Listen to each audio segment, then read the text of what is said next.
प्रणाम स्टूडेंट, कैसे हैं आप सब लोग। आशा करता हूं अच्छे होंगे। मैं अंकित शर्मा आपका स्वागत करता हूं आपके अपने परिवार फिजिक्स ग्रुप में।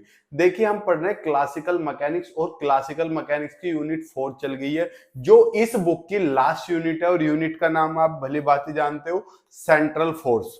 तो हम पहले सेंट्रल फोर्स के बारे में ही चर्चा करेंगे, लेकिन इसके बारे में चर्चा करने से पहले आपको दो चार छोटी मोटी चीजें मैं आपको क्लियर कर दूं। देखो, क्लियर क्या बेटा, हमने क्या बनाया, ये हमने कुछ एक्सिस बनाई। कौन कौन सी? देखो, ये एक्स एक्सिस है, ये वाई है और ये जेड है। इसमें तो कोई समस्या वाली बात नहीं, बेसिक चीज है। यहां पर मैंने कोई पॉजिटिव चार्ज रख दिया, Q1 रख दिया। ये सेंटर है O। बड़े ध्यान से समझना, मैंने क्या करा, यहां पे दूसरा चार्ज रख दिया, -Q1 रख दिया। फिर मैंने दूसरा केस बनाया सेम एज इट इज, ये एक्स एक्सिस, ये वाई एक्सिस और ये सेंटर O और ये जेड एक्सिस, और यहाँ पे मैंने चार्ज +Q1 रखा हुआ है। ठीक सेम ही सिचुएशन है। तो डिफरेंस क्या है? डिफरेंस ये है, इस बार यहाँ पे मैंने दूसरा चार्ज, पॉजिटिव चार्ज ले लिया Q2। ये इन दोनों के बीच की डिस्टेंस है बेटा R, इनके बीच की डिस्टेंस है R। तो R वेक्टर की डायरेक्शन किधर होगी चांद मेरे? R वेक्टर की डायरेक्शन इधर होगी, इसमें भी R वेक्टर की डायरेक्शन इधर होगी। सर इधर क्यों होगी R वेक्टर की डायरेक्शन? ध्यान रखना, हमेशा जो पोजीशन वेक्टर होता है वो इंक्रीजिंग डायरेक्शन में होता है, तो इधर की साइड इंक्रीजिंग डायरेक्शन में होगा R वेक्टर। समझ गए? अब यहाँ पे एक बेसिक सी चीज समझो, ये Q1 जो है, इस -Q1 को अपनी तरफ खींचेगा। अबे यार, ये प्लस और ये माइनस, प्लस माइनस एक दूसरे को क्या अट्रैक्ट नहीं करते? तो ये इधर की साइड फोर्स लगाएगा, इधर की साइड फोर्स लगेगा। और ये क्या करेगा बेटा, ये उधर की साइड फोर्स भी उधर ही लगेगा, ये रिपल्सन करेगा।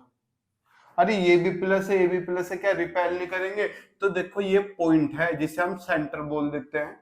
तो देखो, फोर्स या तो सेंटर की तरफ आ रहा है या सेंटर से दूर जा रहा है। तो वे फोर्स जो सेंटर की तरफ आ रहे हो या सेंटर से दूर जा रहे हो, क्या कहलाते हैं? Central force. यहाँ पे मैंने डेफिनेशन लिखी हुई है, a force which always act, ऐसा बल जो हमेशा कार्य करता है। कैसे कार्य करता है? टुवार्ड्स मतलब की ओर, और अवे मतलब दूर, फ्रॉम अ फिक्स्ड पॉइंट। यानी कि ऐसा फोर्स जो किसी पॉइंट की तरफ लग रहा हो या पॉइंट से दूर लग रहा हो। देखो, यहाँ तो पॉइंट की तरफ है और यहाँ पॉइंट के दूर है, तो दोनों फोर्स कैसे है चांद मेरे? सेंट्रल फोर्स है। और जिसका मैग्नीट्यूड किस पे? डिस्टेंस पे निर्भर करता हो। अभी डिस्टेंस घटाओ बढ़ाओगे तो फोर्स की अट्रैक्शन रिपल्सन पावर ना घटेगी बढ़ेगी? जी बिल्कुल, यही तो लिखा हुआ, and whose magnitude depends only on the distance from that point is called a central force. अब मैथमेटिकली अगर हम सेंट्रल फोर्स को लिखें तो वो ऐसे लिखा जाता है एफ आर, और एफ आर इसकी वेक्टर फॉर्म लिखें तो यहाँ पे क्या आ जाता है? डायरेक्शन। अबे यूनिट वेक्टर डायरेक्शन ही तो बताता है हमें किसी भी चीज को। मेरे पास एक्स वेक्टर है, या आप ये छोड़ दो, मेरे पास ए कैप है। ए कैप का फॉर्मूला यही तो होता है, तो ये यहां मल्टीप्लाई में पहुंच गया, तो ए कैप किसका? ए वेक्टर। तो मैंने एफ वेक्टर को, जो सेंट्रल फोर्स है, इसे मैग्नीट्यूड प्लस डायरेक्शन के फॉर्म में ना लिख दिया। अब मैं चाहूं तो इस आर को भी खोल के लिख सकता हूं, कैप किसके बराबर? वेक्टर अपॉन इसका मैग्नीट्यूड, तो आर वेक्टर अपॉन इसका मैग्नीट्यूड। यही तो हो गया मेरे पास सेंट्रल फोर्स। यहाँ पर लिखा हुआ है, दिख रहा है नीचे? आउट तो नहीं हुआ सर? दिख रहा है, where F R is a function of distance. F R जो है फंक्शन है, किसका ये फंक्शन है चांद में? डिस्टेंस का। And particle and function of distance r का, of the particle from the fix point. R cap is a unit vector along radius vector. अबे रेडियस वेक्टर के अलोंग ही तो यूनिट वेक्टर है जो डायरेक्शन बताता है विद रेस्पेक्ट टू किसी फिक्स पॉइंट के रेस्पेक्ट में। अब यहाँ पे एक चीज देखो चांद मेरे, आर की डायरेक्शन उधर है लेकिन एफ की डायरेक्शन इधर है, दोनों की डायरेक्शन क्या होगी? अपोजिट। तो यहाँ पे एक चीज क्या होगी? नेगेटिव होगी, एक पॉजिटिव होगी। तो एफ क्या है? नेगेटिव है, क्योंकि वो सेंटर की तरफ आ रहा है, और यहाँ पे दोनों सेम है तो दोनों की डायरेक्शन पॉजिटिव होगी, दूर जा रहे हैं अवे हो रहे हैं, तो यहाँ पे एफ क्या हो गया पॉजिटिव। यहाँ पे एक बड़ी चीज डिटेल में समझना, दिख रहा है नीचे वाला नहीं दिख रहा, यहाँ पे एफ क्या हो गया इस वाले केस में पॉजिटिव। तो अब आप एक सिंपल सी चीज देखो, जब एफ निगेटिव है तो इधर की तरफ लग रहा है यानी कि अट्रैक्टिव है, और एफ जब पॉजिटिव है दूर लग रहा है तो रिपल्सिव है। तो हमने यही लिखा कि एफ जब क्या है नेगेटिव है, नेगेटिव होने का मतलब जीरो से छोटा है, तो force is attractive and directed towards the tail centre, और सेंटर की तरफ लगा हुआ है। If F R is greater than zero, अगर फोर्स जीरो से बड़ा पॉजिटिव होता है, अगर पॉजिटिव है तो फोर्स इज रिपल्सिव। क्या प्रतिकर्षण नहीं दिखा रहा, force is repulsive and directed away the centre, और सेंटर से क्या है दूर की तरफ है। ये कोई बेसिक सी चीज देती है, अगर मैं इन्हें साथों साथ लिखता तो ये बहुत लंबा समय ले लेती, अब इसमें कुछ है ही नहीं। बताओ सेंट्रल फोर्स की डेफिनेशन पढ़ रहे हो, इसकी प्रॉपर्टी विद प्रूफ 5-6 प्रॉपर्टी है जो हम कल के लेक्चर में यानी कि नेक्स्ट लेक्चर में खत्म कर देंगे। पहला भी वो पूरा नहीं हुआ, क्या लिखा हुआ है, a central force is given by, बेटा सेंट्रल फोर्स को ऐसे लिखा जाता है F r equal to minus k upon r की पावर एन। तो के क्या है, के एंड एन आर कांस्टेंट, बेटा ये इसका फॉर्मूला है सेंट्रल फोर्स का, जो जनरल फॉर्मूला है। अब डिफरेंट डिफरेंट सेंट्रल फोर्स है तो उनका फॉर्मूला भी डिफरेंट डिफरेंट होगा, लेकिन जो जनरल फॉर्मूला है वो यो है। अभी मैं आपको एक चीज बताऊंगा ये फॉर्मूला कैसे है, क्योंकि ये फॉर्मूला आप शायद पहली बार देख रहे होंगे। वेयर के एंड एन आर कांस्टेंट, दोनों ही कांस्टेंट है के भी और एन भी, तो फोर्स केवल किस पे डिपेंड कर रहा है, डिस्टेंस पे। तो हमने यही तो बताया सेंट्रल फोर्स क्या होता है, जो सेंटर की तरफ लगे, सेंटर से अवे लगे, और किस पे पोजीशन पे डिपेंड करे, ठीक।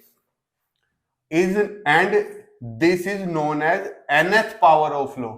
सर ये nth पावर ऑफ लॉ क्या है, देखो इस फॉर्मूले की फॉर्मेट में आपने क्या ये नहीं पढ़ा,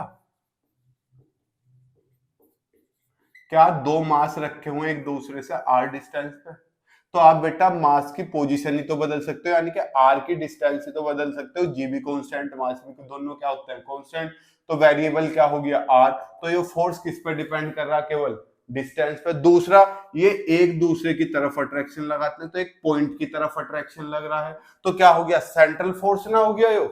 और देखो इसे क्या इस फॉर्मेट में नहीं लिख सकते,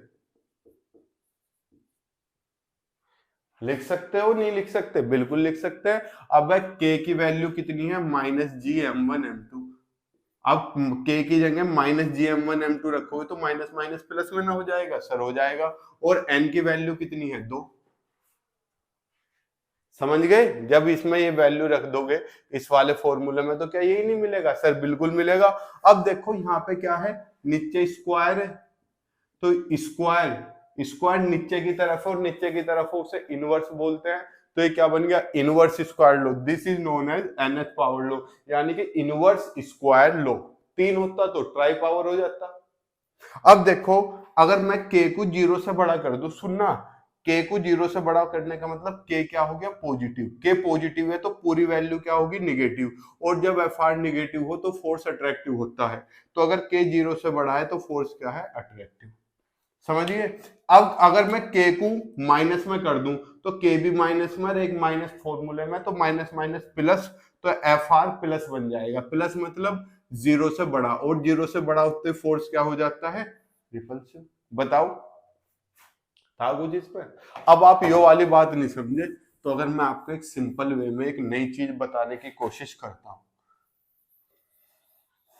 अब यहाँ पे इस वाले फॉर्मूले में अगर मैं r की जगह n की जगह -1 रख दूं, n की जगह क्या रख दूं -1, इफ n बराबर -1 तो f इक्वल टू -kr, क्या यो ना बन जाओगे f equal to -kr।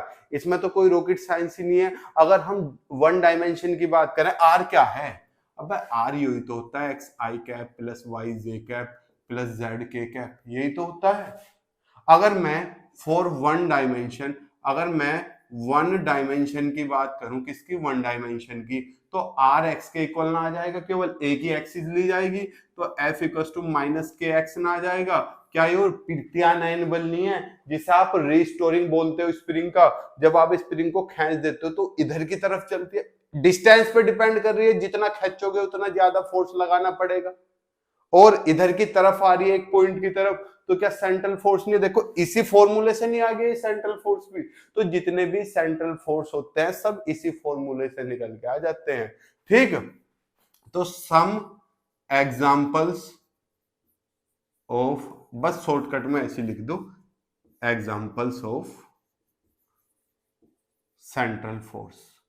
Central force के उदाहरण क्या क्या बेटा? पहला तो gravitational force of attraction, gravitational force of attraction बेटा गुरुत्वाकर्षण का आकर्षण नियम। दूसरा electrostatic, electrostatic force of attraction और रिपल्शन। अबे यार आवेशों के बीच नहीं लगता, कौन सा दिख रहा नीचे? ये वाला F बराबर के Q1 Q2 upon are square, ये भी तो डिस्टेंस पे डिपेंड कर रहा है और एक दूसरे की तरफ लग रहे हैं, कोई अब इसमें बचा हुआ नहीं है। सेंट्रल फोर्स का पूरे का स्क्रीनशॉट ले लो, यहाँ पे सेंट्रल फोर्स की डेफिनेशन वगैरह और जो भी इसकी थोड़ी बहुत एक इसके पॉइंट्स है वे भी मैंने आपको लिखा दिए हैं। अब हम क्या करेंगे नेक्स्ट क्लास में हम इसकी प्रॉपर्टीज विद प्रूफ पढ़ेंगे। थोड़ा खतरनाक टॉपिक है वो, तो उसमें थोड़ी सी कमर की पिट्ठी बांध के बैठना। वीडियो छोटी है, छोटी का कारण ये है क्योंकि ये पहले लिखे जाते हैं, अगर मैं साथ साथ लिखूंगा तो वीडियो थोड़ी लेंथी बैठेगी, तो लेंथ को लेकर परेशान ना हो। मिलते हैं आपसे नेक्स्ट क्लास में, तब तक के लिए जय हिंद, जय भारत, प्रणाम, शुभ संध्या।